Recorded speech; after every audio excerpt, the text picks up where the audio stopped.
नमस्कार, Haryana national 24 breaking news में आपका स्वागत है। आज दिन मंगलवार तारीख 25 मार्च 2025, शक संवत 1946, विक्रम संवत 2081। आज चैत्र माह के कृष्ण पक्ष की एकादशी तिथि है। एकादशी तिथि मंगलवार रात 3:46 तक रहेगी। 25 मार्च को दोपहर 2:53 तक शिव योग रहेगा। इसके अलावा 25 मार्च को पाप मोचनी एकादशी का व्रत भी किया जाएगा।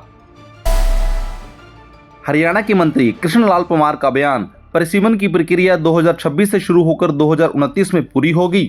गौरतलब है कि हरियाणा के मंत्री श्री कृष्ण लाल पंवार ने परिसीमन की प्रक्रिया पर जोर देते हुए कहा कि यह प्रक्रिया 2026 से शुरू होकर 2029 में पूरी कर ली जाएगी। उन्होंने विपक्षी दलों पर हमला करते हुए कहा कि क्षेत्रीय दल धीरे धीरे खत्म हो रहे हैं और भाजपा आगे बढ़ रही है। साथ ही परिसीमन पर संयुक्त कार्यवाही समिति की बैठक में उन्होंने यह जानकारी दी।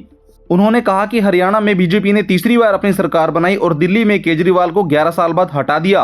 महाराष्ट्र में भी हमारी सरकार है। बता दें कि इससे पहले शनिवार को तमिलनाडु के मुख्यमंत्री M.K. स्टालिन ने प्रस्तावित परिसीमन के मुद्दे पर चेन्नई में पहली बार संयुक्त कार्यवाही समिति की बैठक में अध्यक्षता की थी।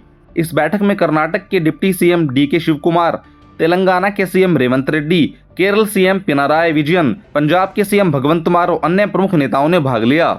इस बैठक में तमिलनाडु के सीएम M.K. स्टालिन ने एक पत्र लिखकर तर्क दिया कि परिसीमन केवल 2026 के बाद होने वाली अगली राष्ट्रीय जनगणना के बाद ही होना चाहिए। गौरतलब है कि केंद्रीय और राज्य भाजपा सरकारों और विपक्ष के बीच परिसीमन के मुद्दे को लेकर ठनी हुई है। हरियाणा के 62 निकायों में 1400 करोड़ रुपए का हिसाब गायब। इसमें हिसार, गुरुग्राम समेत 10 निगम भी। विधानसभा कमेटी ने पकड़ी गड़बड़ी। बता दें कि हरियाणा के 10 नगर निगमों समेत 62 निकायों में 1400 करोड़ रुपए खर्च करने का रिकॉर्ड गायब है। यह रकम टेम्परेरी एडवांस के तौर पर अधिकारियों को विकास कार्यों के लिए दी गई थी, मगर इसके बाद काम कराने के सबूत नहीं दिए गए। मामले का खुलासा तब हुआ जब विधानसभा कमेटी के पास ऑडिट रिपोर्ट पहुंची। कमेटी ने इस मामले में सरकार से गबन की संभावना जताते हुए जांच और सख्त कार्रवाई की मांग की है। बता दें कि गड़बड़ी वाले 9 निगमों में पिछले महीने ही चुनाव हुए हैं, जहां के मेयरों का शपथ ग्रहण इसी महीने होना है। गौरतलब है कि निकाय विभाग में विकास कार्य के लिए अधिकारियों को काम कराने के लिए यह रकम दी जाती है। इसको खर्च करने के बाद उसके सारे सबूत विभाग के अकाउंट ब्रांच में जमा कराने होते हैं। इसके बाद ही इस रकम को एडवांस से हटाकर खर्च की कैटेगरी में डाला जाता है। यहाँ पैसे का खर्च तो किया गया, लेकिन अकाउंट ब्रांच में बिल जमा नहीं कराए गए, इसलिए गड़बड़ी की पूरी संभावना है। गन कल्चर पर हरियाणा के सीएम का साफ बयान, गन कल्चर पर कानून लाएंगे। मुख्यमंत्री के OSD फोगाट का दफ्तर खाली कराया गया।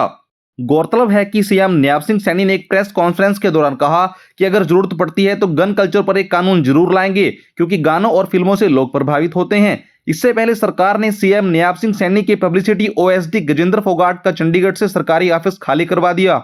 सिंगर मासूम शर्मा ने बिना नाम लिए गजेंद्र फोगाट को ही गाने बैन कराने का जिम्मेदार ठहराया था। उधर गाने बैन करने को लेकर जेल व पर्यटन मंत्री अरविंद शर्मा और डिप्टी स्पीकर कृष्ण मिड्डा के भी अलग अलग बयान सामने आए हैं। इससे आने वाले दिनों में इस पूरे मामले पर बड़ी हलचल हो सकती है।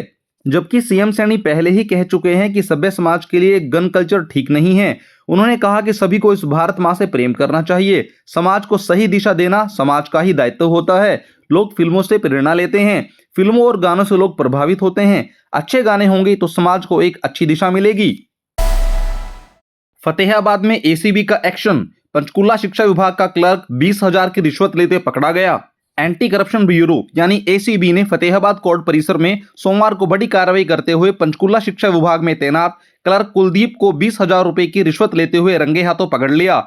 शिकायतकर्ता कालूराम के अनुसार उसने एक्स ग्रेशिया नीति के तहत पिता की जगह नौकरी पाने के लिए अदालत में दावा किया था। इस प्रक्रिया के दौरान उसकी मुलाकात पंचकुला शिक्षा विभाग के कार्यरत क्लर्क कुलदीप से हुई। क्लर्क ने उसके पक्ष में अदालत में बयान देने के बदले 1,60,000 रुपए की रिश्वत मांगी। कालूराम की इस शिकायत पर ACB ने जाल बिछाया। जैसे ही पंचकुला से आए क्लर्क कुलदीप ने शिकायतकर्ता से 20,000 रुपए लिए। ACB की टीम ने उसे रंगे हाथों पकड़ लिया। बता दें कि 20,000 रुपए उसने टोकन मनी के रूप में लिए थे, बाकी रकम बाद में देने के लिए कहा था।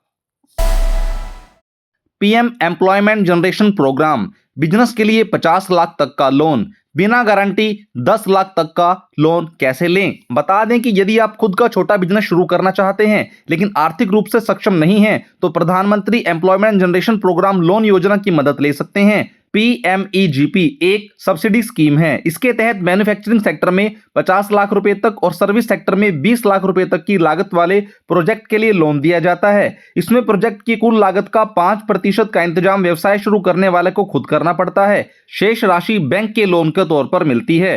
5 वित्त वर्षों के लिए PMEGP के लिए 13,554 करोड़ रुपए मंजूर किए गए हैं। 35% तक सब्सिडी का फायदा। बता दें कि इस प्रोग्राम के तहत ग्रामीण इलाकों के लाभार्थी को 35% और शहरी क्षेत्र के लाभार्थी को 25% सब्सिडी मिलती है।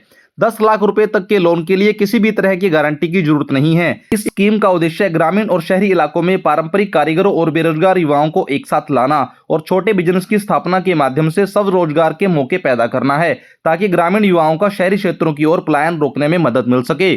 आप भी इस योजना का लाभ उठा सकते हैं। लाभ उठाने के लिए आप PMEGP के ऑप्शन पर क्लिक कर सकते हैं या खादी और ग्रामोद्योग आयोग की वेबसाइट पर भी जा सकते हैं।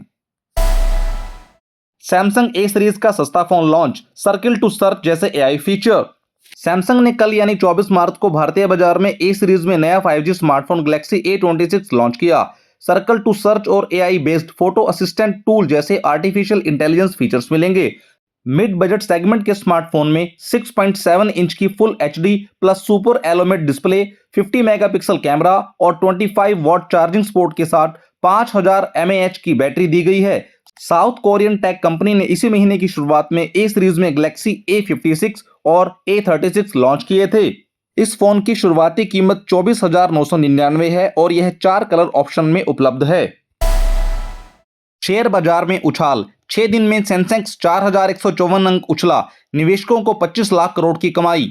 एक बार फिर शेयर बाजार में उछाल देखी गई है। आज लगातार छठे दिन शेयर बाजार ने लंबी छलांग लगाई। सोमवार को BSE सेंसेक्स 1078 अंक उछलकर 70,984 अंक पर बंद हुआ। वहीं NSE निफ्टी 323 अंकों की तेजी के साथ 23,673 अंक पर पहुंच गया। शेयर बाजार में लगातार सुधार हो रहा है और यह ऊपर की ओर जा रहा है। निवेशकों के लिए यह बहुत अच्छी खबर है। आज खबरों में बस इतना ही। आप देख रहे हैं हरियाणा का बेहतरीन news channel Haryana national 24 breaking news. अपने और अपने परिवार को रखिए अपडेट हमारे साथ। लाइक करें, सब्सक्राइब करें, शेयर करें। धन्यवाद।